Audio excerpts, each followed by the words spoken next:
What two notes do we have? B and D. Let's plot those on a keyboard and make a decision about what the implied note could be. B and D.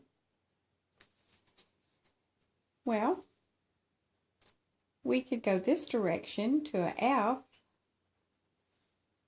and it could be some type of a B chord. Could we go this way?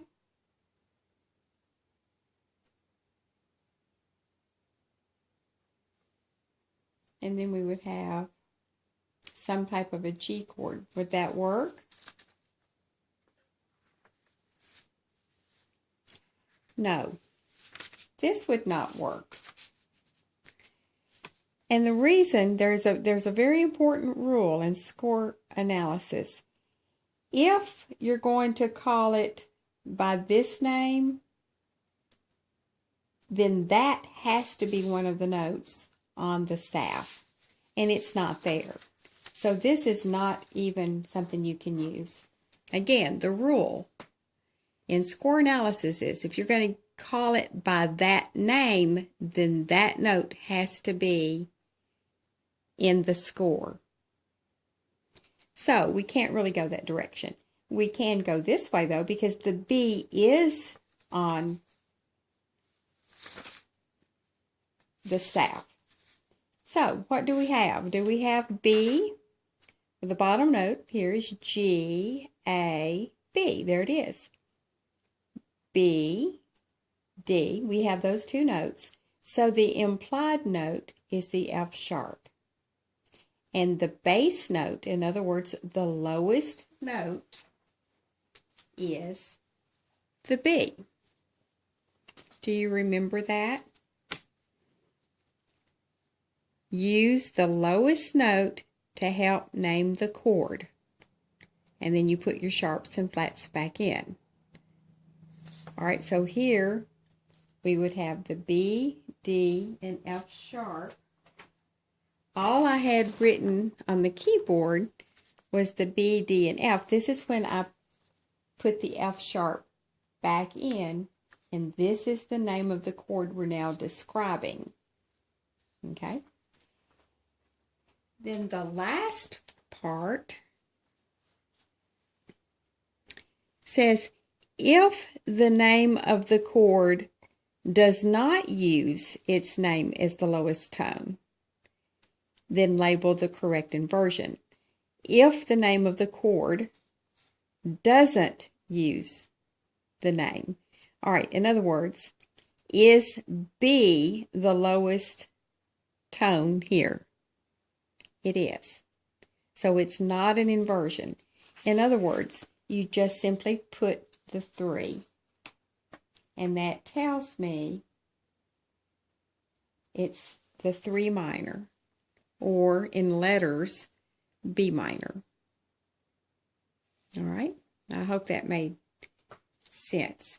Let's go to the next measure, and I think as we do the next few examples, you'll get better at it. What do we have here? We're going to put the letters down. This is D.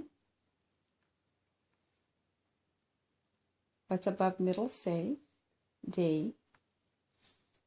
And then what's this one? F, or F sharp. How many different letters do we have in that measure? 2. How many do we need for a triad? 3. So we have another example of a chord that has an implied note. So let's use our keyboard again, and we'll take the sharp off just for now so we can see where the skips are. We have a D and an F. Okay, so here's my D, and where's the F so that it looks like a skip? It's not way down here, is it? that skips way too many things. How about here? Yes. D and F. Can I go this direction and make a chord with a B and call it B something or other? No, because the rule says if you're going to call it by the lowest note, and this would be a B, the B has to be present. But there is no B in this lineup. So our best choice is to go this direction. D, F, and A. All right, let's find that on our scale. There's my D. If I'm not sure of that, I can start with G and say my letters in the scale. G, A, B, C, D. So the three notes would be D, F sharp, and A. And that's when I put my sharp back in now. D, F sharp, and A. So this note and this note and this note should be my major chord. And I could check my semitones. 1, 2, 3, 4 semitones makes a major third. And keep counting. 5, 6, 7. And 7 semitones from D to A does make a perfect fifth. So yes, that is my major chord.